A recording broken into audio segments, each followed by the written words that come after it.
आकाशवाणी मध्य प्रदेश से प्रस्तुत है प्रादेशिक समाचार।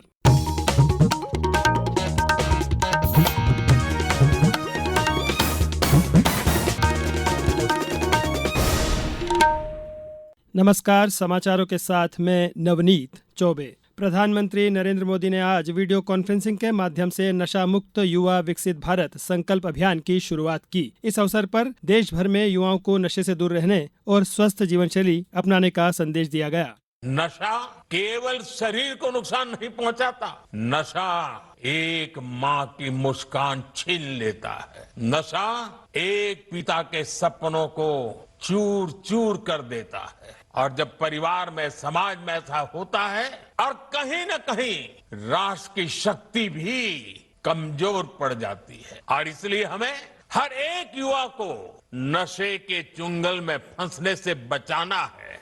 प्रदेश में मुख्यमंत्री डॉक्टर मोहन यादव ने भोपाल के मैनिट में आयोजित राज्य स्तरीय कार्यक्रम में वर्चुअल माध्यम से अभियान में भाग लिया और उन्होंने कहा, पूरे देश में नशा मुक्त अभियान की जो शुरुआत की गई है, ऐसे में हमारे सबके सामने हमारे देश के युवाओं को नशा मुक्त करते हुए उनकी ऊर्जा सकारात्मक दिशा के साथ दुनिया के सामने वसुधैव कुटुंबकम की संस्कृति को परिचित कराने के लिए आइए हम सब संकल्प करें।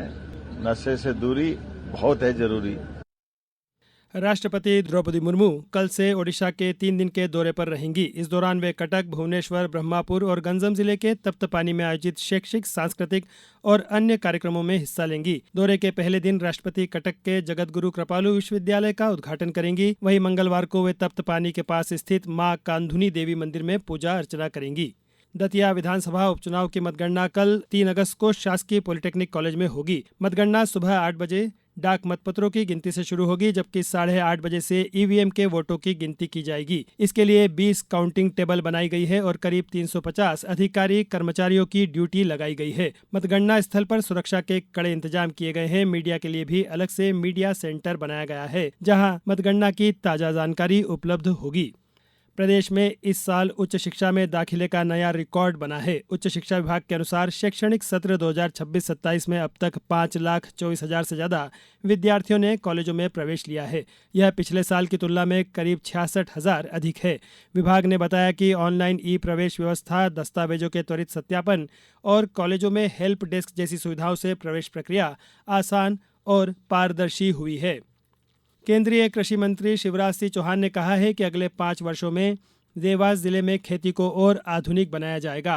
उन्होंने कहा कि किसानों को नई तकनीक का प्रशिक्षण दिया जाएगा और उनकी आय बढ़ाने के लिए फूड प्रोसेसिंग व बागवानी जैसी योजनाओं से जोड़ा जाएगा। केंद्रीय मंत्री ने खाद की कालाबाजारी करने वालों के खिलाफ सख्त कार्रवाई के निर्देश दिए।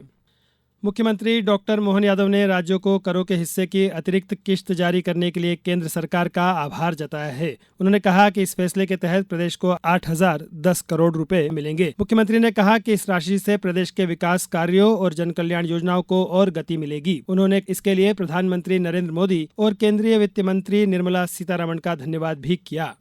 अब बात मौसम की।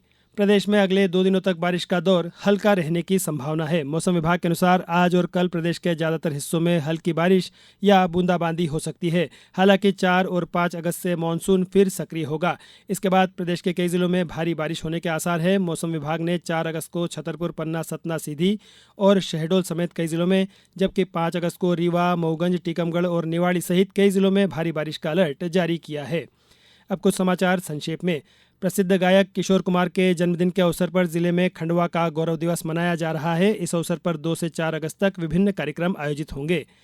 नर्मदापुरम जिले में समर्थन मूल्य पर मूंग खरीदी में गड़बड़ी रोकने के लिए कलेक्टर ने निर्देश जारी किए हैं कि किसी भी वेयर हाउस से मूंग की निकासी अब केवल एसडीएम की लिखित अनुमति से ही हो सकेगी। इस बुलेटिन में इतना ही। अगला बुलेटिन सुनिए शाम 7:10 पर। नमस्कार।